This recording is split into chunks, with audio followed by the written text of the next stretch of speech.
mas loyal pa yung aso kaysa sa tao. Pero gaya nga nasabi ni Daniel Padilla, di ba? Ang aso niya lang yung pinaka-loyal na alam niya para sa kanya. Kasi yung love talaga nila, magiging genuine yung pagmamahal nila sa atin talaga. Like yung ngiti nila, yung saya nila, yung lungkot nila pag nawawala tayo. Ganun. Kaya nakaka-relieve din sila ng stress. Diba, pag na-stress tayo, like nung si Gucci, alam niyo si Gucci, siya kasi yung first baby ko, so lahat ng stress ko, lahat ng kalungkutan ko, nandiyan lang siya lagi para sa akin.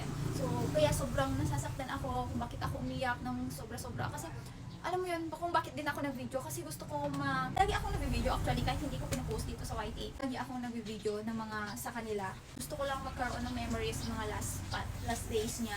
Ang sakit, no? Sobrang sakit. So, si Dior, anak niya din si Dior. Kaya, itry yung mag-alaga ng aso.